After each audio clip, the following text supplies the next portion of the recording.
have the link that I can send out to the homies? Yes. Let me find it.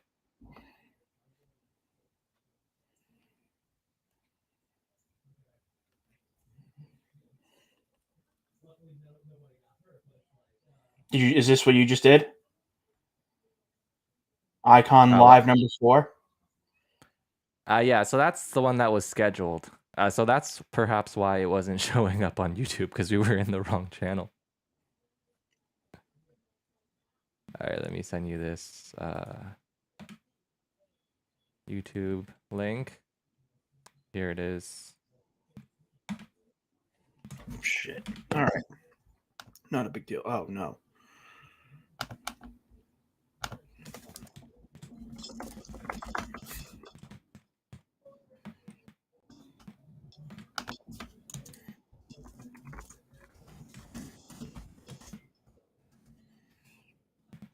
Yeah, it's live on Twitter as well, so some people might be watching there.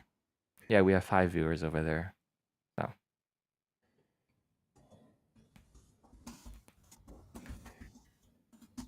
we'll be starting in a minute, just doing some housekeeping after a series of technical difficulties. It's always the best. Yeah.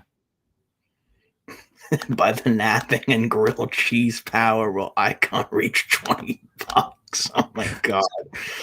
Oh my god, man. I've become nothing more than a parody.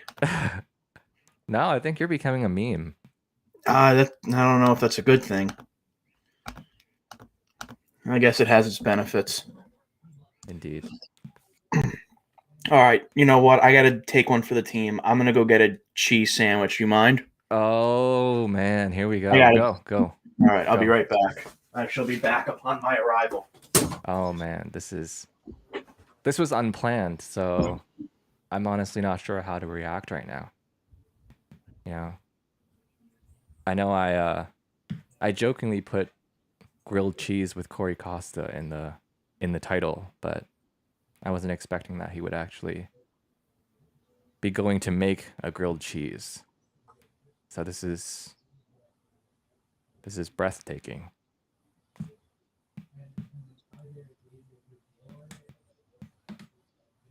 Yeah, so we'll be starting in a few minutes after Corey gets back over here.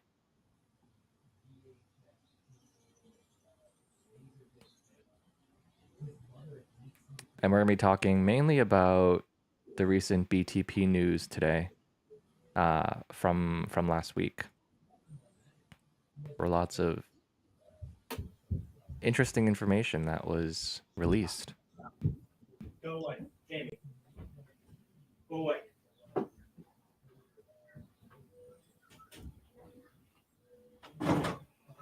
All right, I have returned. Oh. Eric Icon Whale says, "What's going on, guys? Appreciate the live stream." What's up, Eric? How you doing? Corey is eating a grilled cheese, so you know what that means, right? Moon. When land. What if the price actually spikes in the next 5 minutes?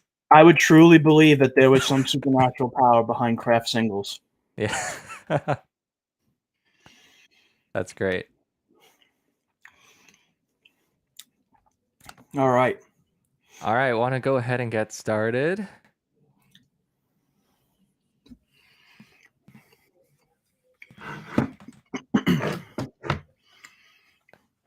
Yeah, so let's go ahead and get started. Today as I said, we're going to be talking about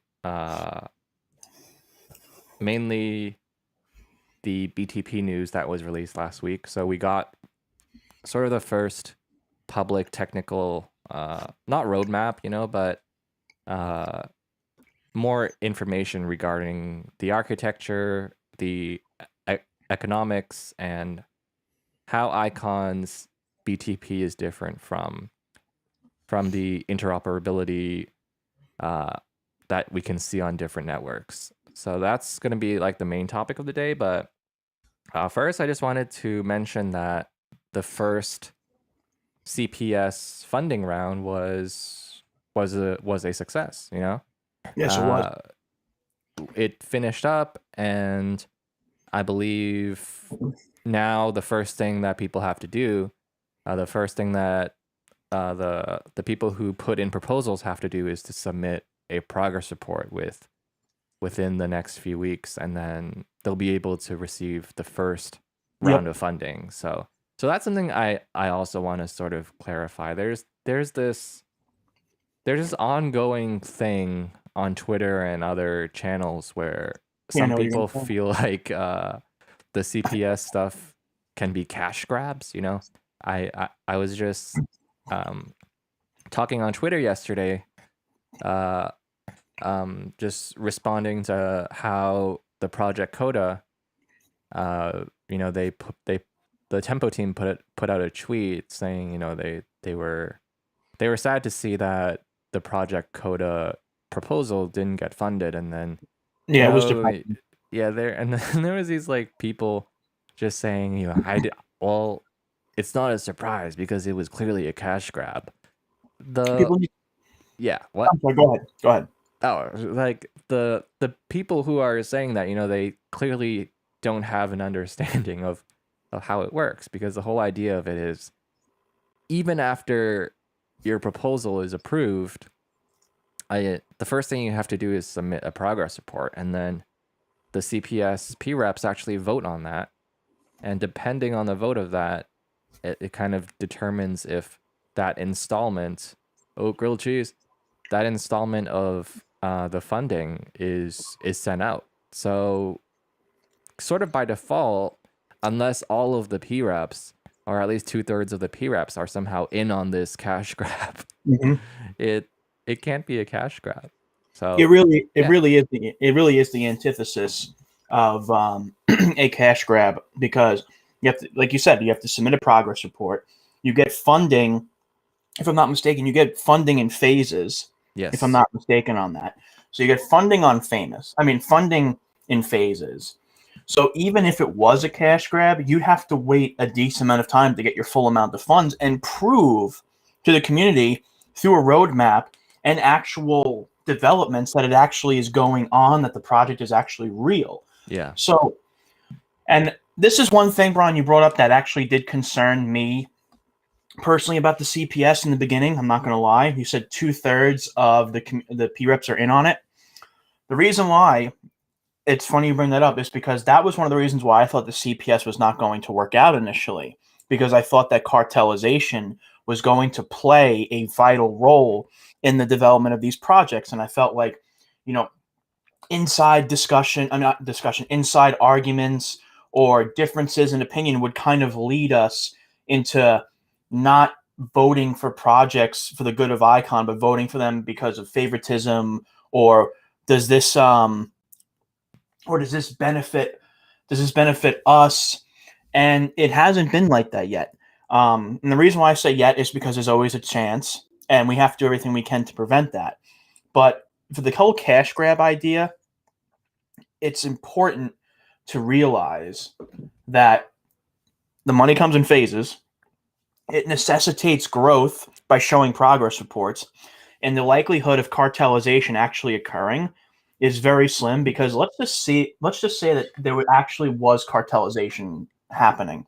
If the foundation ever found out about that, or the community, I don't think those P-reps would be in the same position that they would be in prior. Mm-hmm. And I do agree with Icon Asset Management that the full CPS document is a bit long and a bit intricate for many people. Yeah. So I think that definitely it would be a good idea for maybe a P-rep to kind of shorten that to a more concise document where, you know, people, it's not like reading the Google terms of service. So, yeah, you know, that's definitely something that I think would be a great idea. So Icon Asset Management, thank you for bringing that up in the comments. Yeah, I think just like a list of, you know, of the 5 or 10 most important points is would go a long way. Oh. And it's a shame because I liked Project Coda. Yeah. I liked it a lot. I liked the idea of, first of all, you were working on it. So that's one thing I liked about it.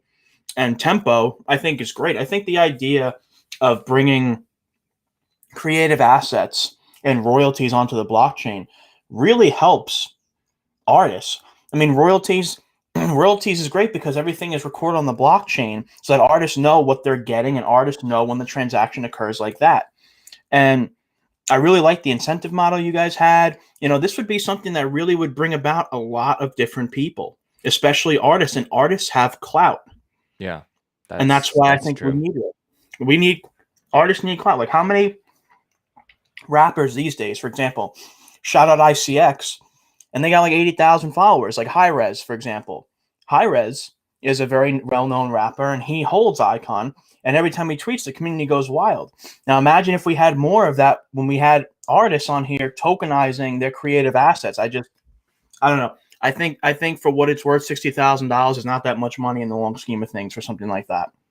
Yeah, so just to expand on that, and then we'll move on to the main topic. But this is my live stream, so so I can talk about whatever I want. Speaking about Project Coda, just a bit. I'm actually gonna work with them to host a demo.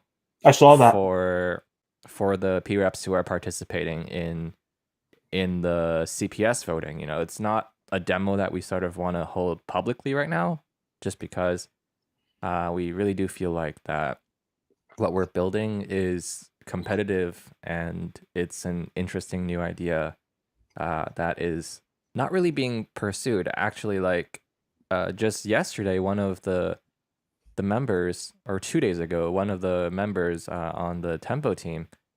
So apparently, like, the U.S. Copyright Office was holding this like 10-hour 10-hour long talk about music copyright and things along those lines, and he stayed for the whole thing, and he was like transcribing it, and he sent us the notes in Slack, and I was like, what, dude, you sat down for 10 hours listening to a talk from the Copyright Office on a weekend? It's like, bro, it's wild. That's wild. In 2017, now that I think about it, like, my brain is remembering something from 2017. There was an artist. It was a woman. I don't know her name, but she talked about, and this was 4 years ago when NFTs wasn't even on anybody's radar. Yeah. Where she was like, we should be able to tokenize our music on the blockchain.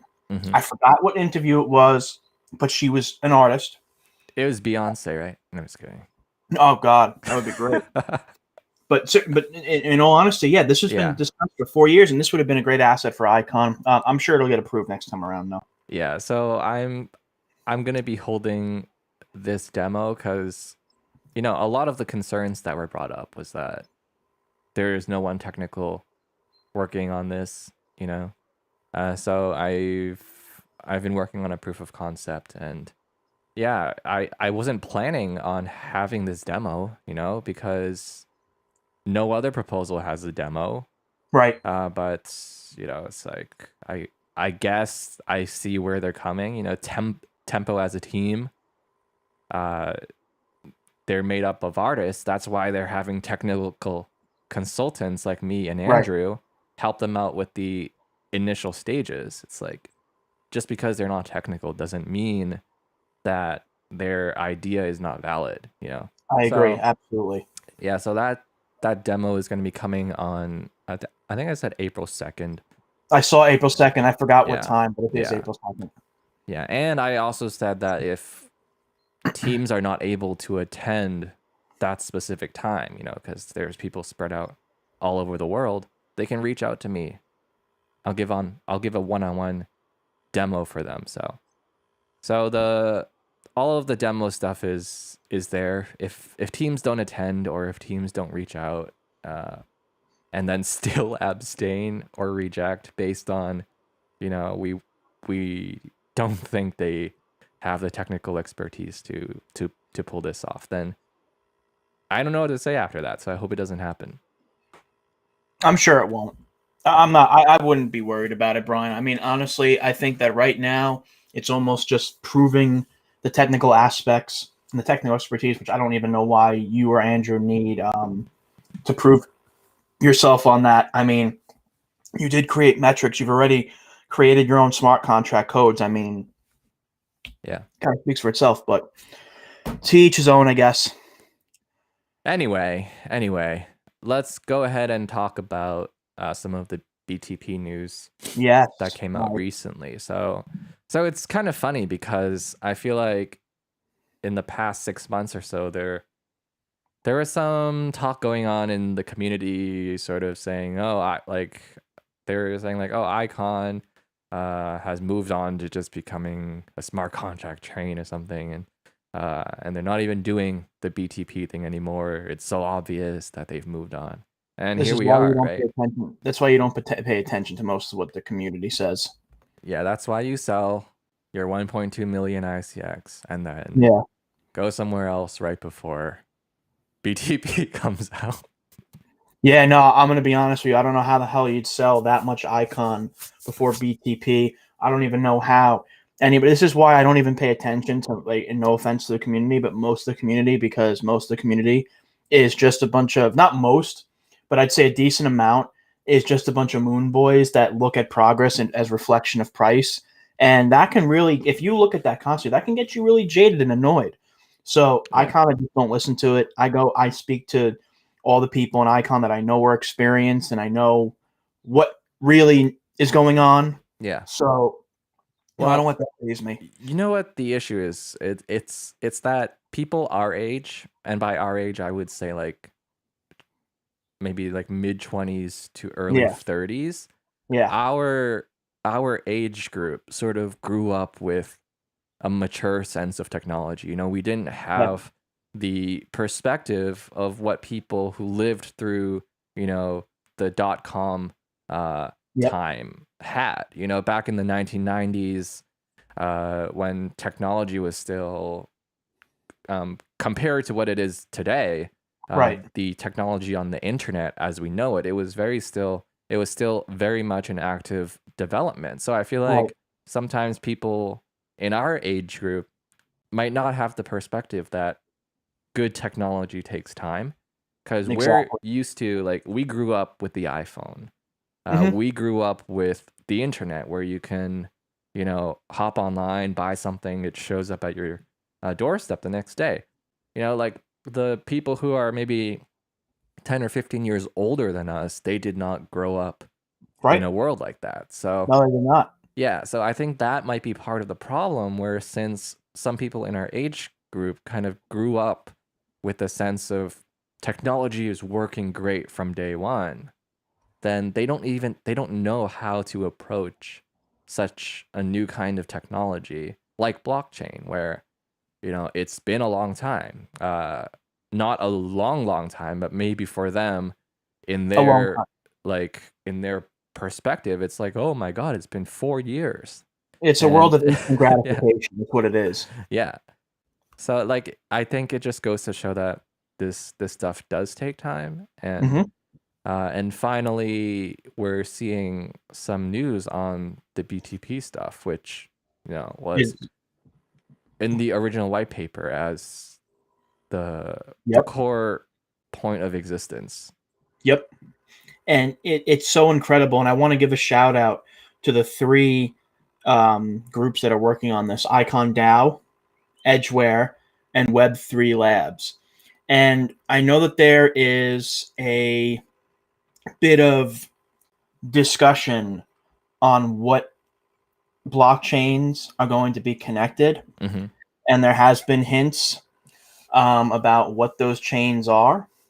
I will say personally that Icon utilizing BTP as an aggregator chain for multiple different use cases. For example, if you haven't read this article that Brian Lee has up, I'll name a few: cross chain applications, cross chain yield aggregators, native token coin transfers, standard token transferred, cross chain NFT marketplaces, and Icon as an aggregator chain, amalgamating all these chains together.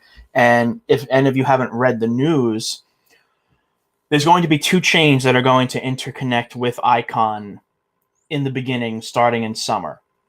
And this is a gigantic deal because with cross chain interoperability, we can only surmise what blockchains those are going to be. And I'm sure Mm. that Icon knows what they are doing with who they choose to connect to garner the best possible expansive approach as possible, which I'm very confident in that notion. So, with that being said, my favorite part of BTP, and I'm not even a trader, but this is a trader's dream and a utility focused dream for Icon. And what I'm talking about is the auction part. Oh, So if yeah. you're an ICX holder, if you don't know what that is, so if you're an ICX holder, any any coin that's connected to Icon could potentially be auctioned off on the network for a discount for ICX holders. So let's say Ethereum is $1,000 and Icon is worth $1 per coin. You could technically in this auction get that Ethereum that's worth $1,000 for $850 or $900, and then arbitrage that and make $150 off of your auction. So that's a utility in itself for the ICX coin, not just through transfer fees or staking, but being actually able to use this is a trader's a dream to arbitrage between the network and another exchange. That's an easy way to make money. Yeah. That was like pretty exciting to see. I don't have uh I don't have time to kind of keep track of all of the interoperability chains that are out there. I pay attention to sort of the biggest ones, probably like Polkadot and Cosmos, but Same here. yeah, I don't know if they have this kind of utility for the people who hold the platform token on those chains, Right. and this is really cool. So like this is the part of the post where they talk about this, and for example, the fees get sent to the fee aggregation contract, and if you hold ICX, you'll be able to participate in that market, and you can essentially buy that contract that holds the fees, and it's an auction like it's eBay true. or whatever else platform that does that stuff. And Good analogy. yeah, and I think it'll depend on the participation in the auctions, but it could be possible that if one ether is worth $2,000 and the auction only goes up to $1,500, whatever that would be in terms of the Icon token, Right. that's like a huge opportunity for people to they might think like, oh, I want to participate in this auction, which means that they have to purchase the Icon tokens in order to purchase this fee contract for a discounted price. So that's pretty cool. And we also have to remember that the proceeds that are earned from the auctioning off of these contracts, the proceeds, if you pay 900 ICX for 1 ETH, those 900 ICX are not being sent to Min Kim, are not being sent to Scott, are not being sent to me. They're being sent to the CPS. And the CPS, or being burned. Right. And the CPS has a cap. I forget what the cap is now. I think it's 250,000. It is 250,000, yeah. Yeah. So if it goes above 250, well, it can't go above. If there was an auction and then the proceeds are calculated to tip the CPS funding above 250,000, the difference will get burned. So this is great because there's like 3 things going on, right? Where people who hold the Icon token are able to participate in the auction. So that's like the value number 1. And the value there is you might be able to capture an opportunity to purchase the discounted asset, which is right. Yeah, which is great. And then the second thing is that if the proceeds get sent to the CPS and it doesn't cross 250,000, then that just means that there's more funding for stuff to get built on the network. And yeah. And that's so, and it's funny you bring that up because the way I look at it as Icon right now is doing so much, and one of those things, like you brought up eBay before, and I think that's a fantastic analogy. And the reason why I said it's fantastic is because look how Look how quickly eBay blew up and how many people use eBay. Now, there's nothing, to my knowledge, in the blockchain space where you can aggregate different tokens onto one blockchain platform and then garner those tokens through a discount from holding a specific coin related to that network. And that brings an insurmountable amount of value for Icon. And not to mention the fact that people will come from all over blockchain space just to be able to participate in this auction. And they would have to buy ICX coins to actually participate. Not to mention the fact that BTP has such a I want to say advantage for token holders because it's a deflationary model. Yeah. It's deflationary. It gives a model of putting making coins less there's less of an influx, which I think is amazing. Yeah. I'm very excited for that. Like I feel like we would have heard something if that uh auction thing was available on another chain. Mm-hmm. It could be the case that it is. I just haven't heard of Right. it. And the way that this post is framed, it does seem like it's a new way of doing it. And Yeah. after we see it now, right, it seems so obvious. It's true. No, it's true. But yet no one has really done it. So I think that does go to show that, like, Icon might not be the first at all of these different things, but the way that they're doing it is always in a way that considers the people who hold the token. Exactly. It's not just seeing these people as, oh, great, you helped us fund the project or something, Right. but it's actually like, how can we structure the network in a way that makes you want to participate more? I'm sure there's going to be a lot of people who are going to want to participate in the auctions. It's just people like to make money. So Exactly. if there's a route for people to make money, then you can bet that the people are going to show up.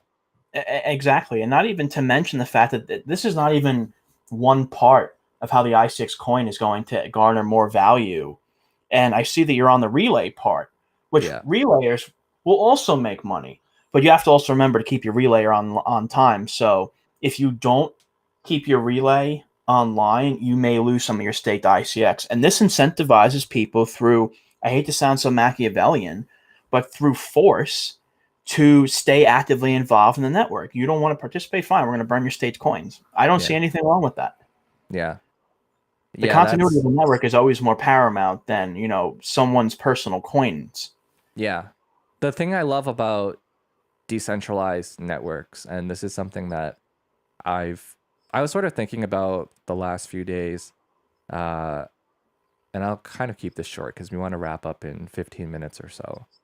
So I really like how in decentralized networks, the force behind people being productive is almost strictly um, financial in nature.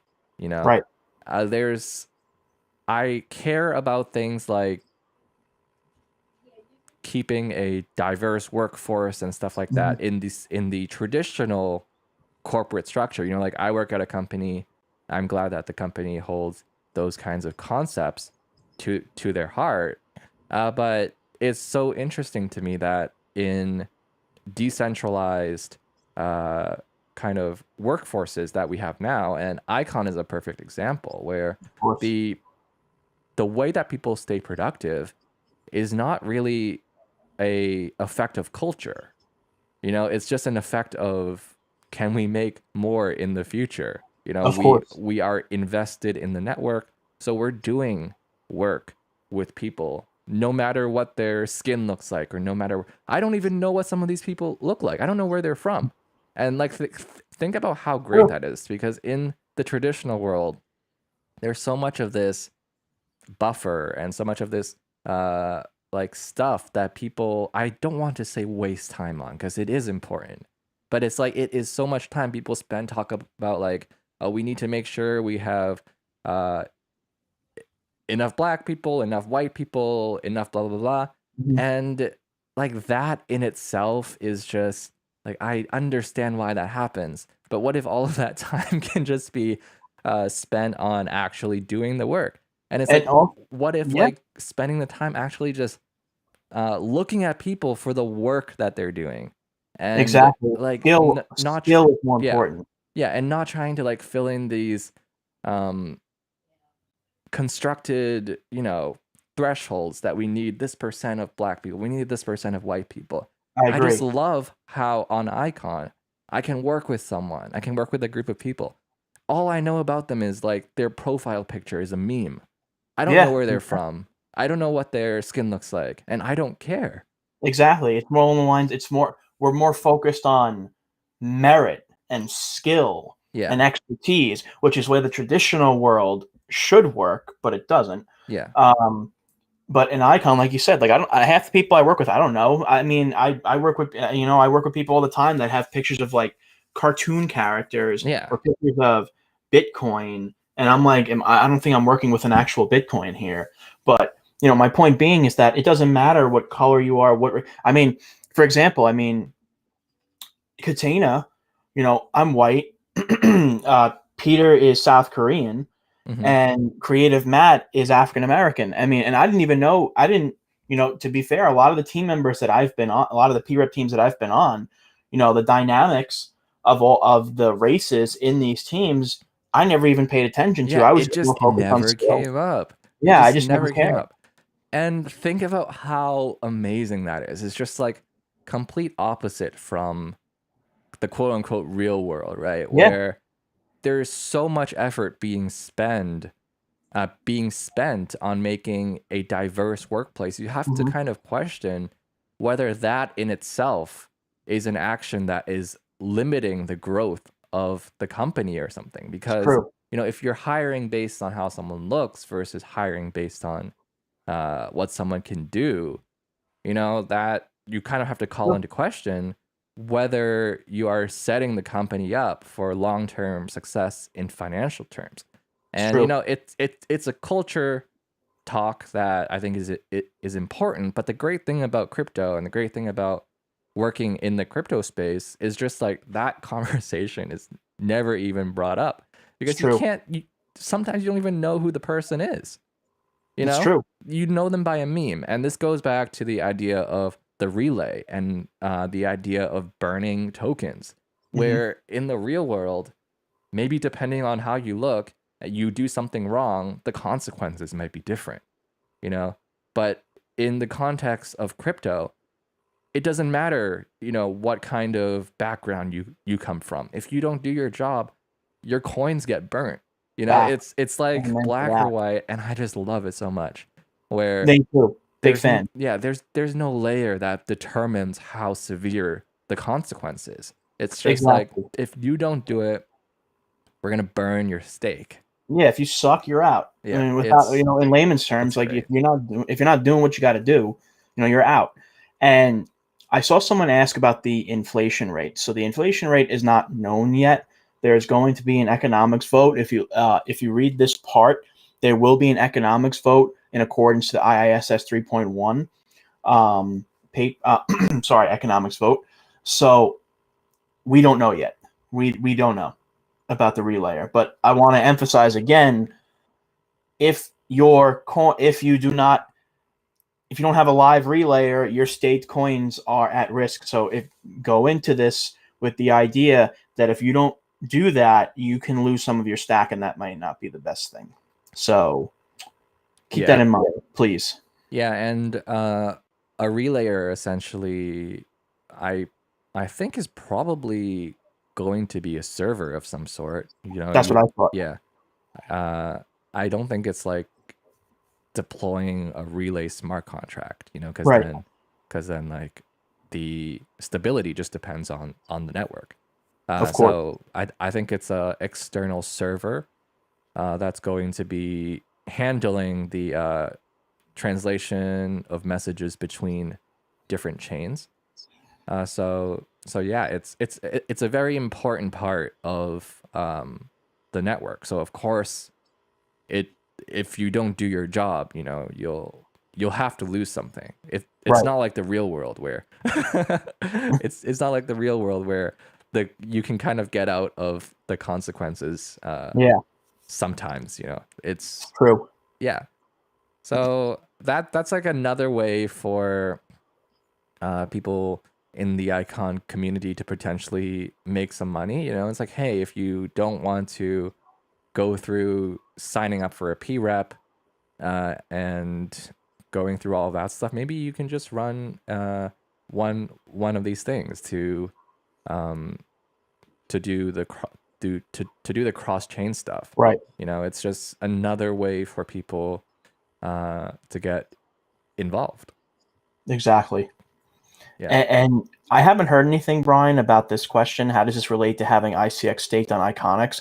To my knowledge, they haven't really brought that up yet in regards to where you stake your coins. I mean, no matter if you're staking them through a ledger, it'll come up on my Icon wallet or Iconics anyway. Hmm. Um, if you don't, then it's specific to a wallet. So I don't think, maybe I'm wrong, Brian, but I don't think they've brought up anything about that yet. Yeah, I don't think so as well.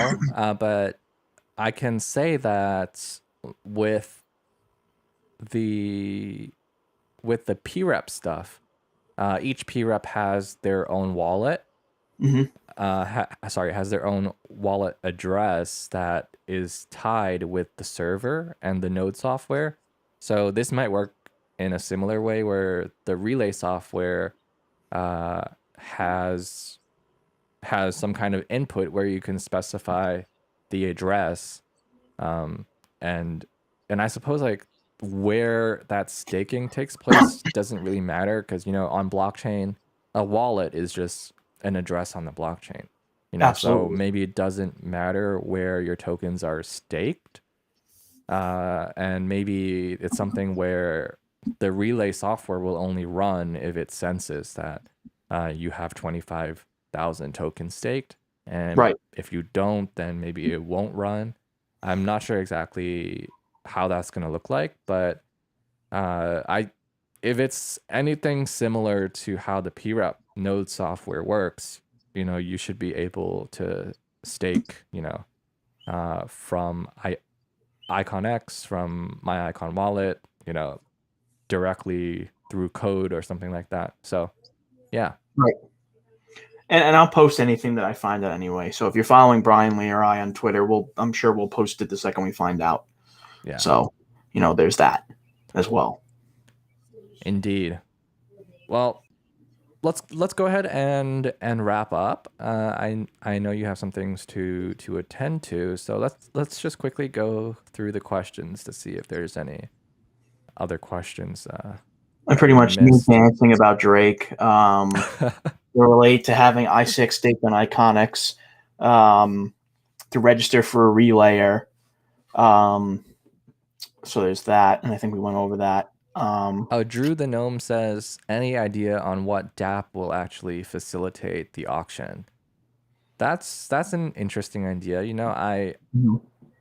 I don't think that we've seen the DApp yet. I haven't.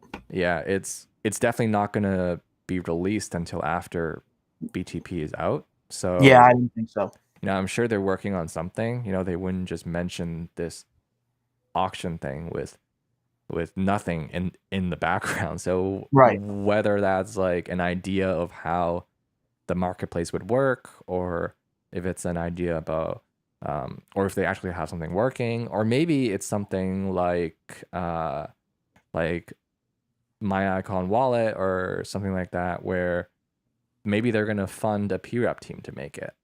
So Could very well be. yeah, that could be it. But I'm excited. I Me hope too. that the marketplace is integrated with Bridge. Yes. Yes. So Yes. I Yes. hope Yes. it gives a login option both for Bridge That would be and for huge. people to do IconX login directly. So like both sides, because if it is with Bridge, that gives people uh outside the icon space a great way to get started. They don't have to log into Binance to buy the token and then transfer it. They can just directly use Bridge. They can use Absolutely. they can link up their bank account, directly buy some tokens, and then participate directly. And they don't even have to learn how to like download the browser extension to log in. So Exactly. I really hope that um this thing will implement Bridge in some way. Oh yeah, hands down. I really hope it does. I really do. That would be awesome. Well, the last thing that I wanted to get your opinion on is like, so Corey, what do you think are going to be the first two chains to be connected to? Oof. Shit, you're putting me in a spot here. What do I think? And to increase the stakes a bit more, if you get it right, I will personally send you 100 IZX. All right. I think that the projects that are obviously working on interoperability are Cosmos and Polkadot. Mm-hmm. I think that if there's four that I could think of, and again, I don't know, Polkadot, Ethereum, Binance Smart Chain, Cosmos, and the fifth one added on would be Luna. But again, I don't know. But I feel like with parachains, and I feel like, how can I explain this? It's just like there's subtle. I feel like there's subtleties in the words of what Icon has been conveying over the last couple of weeks on who they're working with. Yeah. So, I definitely think it's one of those five. Mm-hmm. So those are my opinions. Cool. I may be completely wrong, but those make the most logical sense. Yeah. Those are definitely good choices. Personally, I think it's going to be between BitConnect and Substratum. Oof. Yeah. You picked so much better. Yeah. Dude, BitConnect. I mean, it's the obvious choice, right? Yo, because it says BitConnect. Connect. Yep. So Brian, some guys. Yeah. BitConnect. No, if that was the case, I would honestly, I don't even know what I would do. Yeah. I certainly hope not. But I think Polkadot is probably going to be one of the first. I feel like Ethereum is already like, of course they're gonna do it, right? I think so, because look at Edgeware. Edgeware works with Polkadot already. So, I mean, if you look at the Edgeware team, if you look at their Twitter account, they have a lot of posts about Polkadot and how they've worked inside of Polkadot. So yeah, I think that Terra / Luna is definitely something that's interesting to connect to, just because their stablecoin work is just insane. I was looking at, I was sort of looking at their wallet that they have, and in the wallet they have so many different stable coins. They have the US dollar, they have the euro, they have the South Korean won, they have like the Japanese yen. And there's just so many of them. So I feel like if there was a connection between Icon and them, that could potentially, that'd be huge. Yeah, it's like a lot more stablecoin action that is compatible with dApps built on Icon, which is sort of important, because Bridge at the beginning is just going to support the US dollar. So if you're building an app that is sort of targeted or is meant to be used by people around the world, it would be cool to have a stablecoin that is in a currency that they're familiar with. Exactly. And speaking of interconnectivity, I see Transcranial Solutions asked a good question, and I know a lot of people are still a little bit confused about this. So the Blockchain Interoperability Alliance between Ion and Wanchain and Icon, Min Kim brought up to David Gokhshtein in their podcast a couple weeks back, or a couple months back now, that they're not. He pretty much specified that some business partnerships kind of break apart, but they're still in contact with one another. So the way that I can put it is that Icon still has close relationships with Wanchain and Ion, but I don't think they're working together directly anymore. Yeah, I think specifically Ion, they actually pivoted to a completely different model. Yeah, that's what I think. Yeah, so I don't even know if they're doing interoperability anymore or if that's like their core focus, you know. So oh yeah, they changed their name to the Open Application Network. Yeah. Yeah, so personally I don't think there's anything going on between Icon, Wanchain, and Ion Yeah, I don't think so either. anymore. You know, of course, Yeah. like if you asked, and if you asked them directly, they would probably say like, "Oh, we keep in close contact." But realistically, I don't think anything is going to emerge from that. And Agreed. quite frankly, I feel like Icon doesn't really need it. I agree. I absolutely agree with you. I think Icon right now is doing its own thing, Yeah. and it's better to work alone. Yeah, between Ion, Wanchain, and Icon, the three that were initially involved in this thing, I feel like Icon has made the most progress. That's just Exactly. not a bias thing. It's just I do keep track of these other platforms, and I feel like Icon is sort of leading the pack, and Agreed. they're building out different connections to top blockchains. So, it is what it is. Absolutely. Yeah.